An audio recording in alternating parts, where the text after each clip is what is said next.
Di sini saya akan mempresentasikan tugas dari mata kuliah K3 dan Hukum Ketenagakerjaan.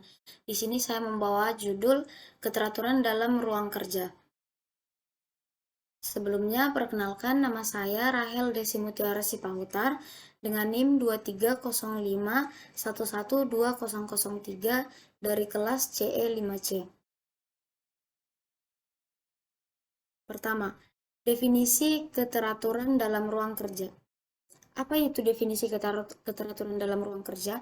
Keteraturan ruang kerja dapat diartikan sebagai upaya menata dan mengelola seluruh fasilitas dan sumber daya dalam ruang kerja agar tertib dan terorganisasi.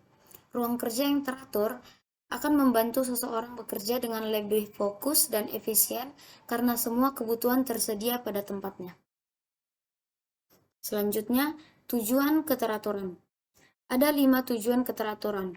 Yang pertama, meningkatkan produktivitas dan efisiensi, di mana tujuan utama ketenagakerjaan adalah menciptakan kondisi kerja yang mampu meningkatkan produktivitas dan efisiensi tenaga kerja. Ruang kerja yang tertata dengan baik mendukung pekerja untuk menyelesaikan tugas secara optimal. Yang kedua, menjamin kesehatan dan keselamatan kerja. Kesehatan tenaga kerja dijaga dengan menciptakan ruang kerja yang ergonomis dan aman, sehingga pekerja terhindar dari penyakit akibat kerja maupun kecelakaan kerja. Yang ketiga, meningkatkan kesejahteraan pekerja.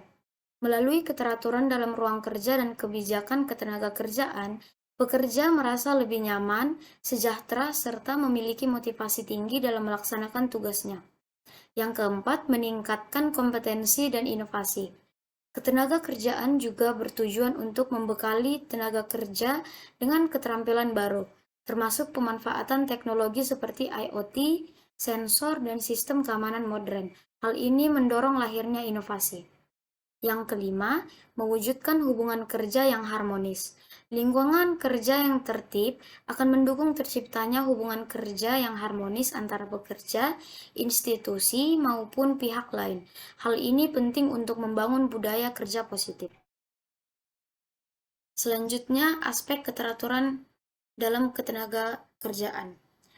Ada 4 aspek keteraturan, meliputi yang pertama, penataan fisik seperti meja, kursi, pencahayaan, dan kebersihan. Yang kedua, aspek digital seperti pengelolaan file dan data.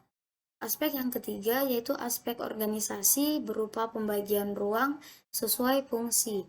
Serta aspek yang keempat, aspek psikologi berupa kebiasaan disiplin dan menjaga kerapian.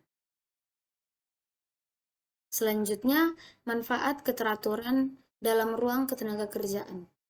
Ada 3 bagian manfaat keteraturan, yaitu yang pertama, manfaat bagi individu, di mana ruang kerja yang teratur membantu menjaga mood tetap positif, meningkatkan konsentrasi, dan membuat pekerjaan dapat diselesaikan lebih cepat. Yang kedua, manfaat bagi organisasi. Keteraturan ruang kerja mencerminkan profesionalitas, mendukung budaya kerja yang disiplin, serta menciptakan suasana kerja yang efisien. Dan yang ketiga, dampak lebih lanjut, yaitu dengan keteraturan, produktivitas meningkat dan citra positif institusi akan terbentuk, baik di mata karyawan maupun pihak luar. Selanjutnya, strategi penerapan dalam ruang kerja. Ada 4 strategi dalam penerapan dalam ruang kerja. Yang pertama yaitu metode 5S, Seiri, Seishon, Seiso, Seiketsu, dan Shitsuke. Yang pertama itu Seiri atau ringkas, kedua Seiton atau rapi, Seiso atau resik, Seiketsu atau rawat, dan Shitsuke atau rajin. Dalam ergonomi, mengatur meja, kursi, dan perangkat IT agar sesuai postur tubuh. Pada manajemen digital, menggunakan sistem folder, cloud storage, dan backup data.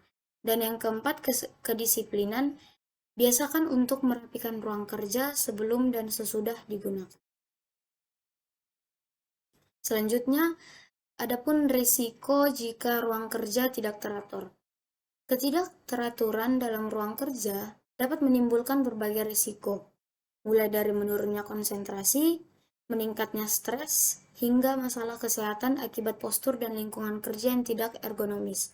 Bagi organisasi, kondisi ini menyebabkan produktivitas menurun, kesalahan kerja lebih sering terjadi, serta citra profesional terganggu.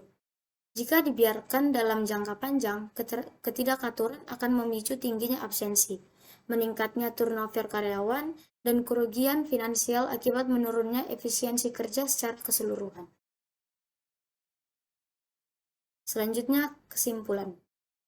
Keteraturan dalam ruang kerja adalah fondasi kenyamanan, kesehatan, dan produktivitas. Dengan ruang yang tertib, pekerja bisa fokus pada tugasnya tanpa terganggu oleh hal-hal kecil seperti mencari barang yang hilang atau terganggu oleh suasana yang semrawut. Pada akhirnya, keteraturan akan mendukung kualitas kerja individu maupun organisasi. Sekian dari presentasi saya mengenai keteraturan dalam ruang kerja. Lebih kurangnya saya minta maaf. Sekian.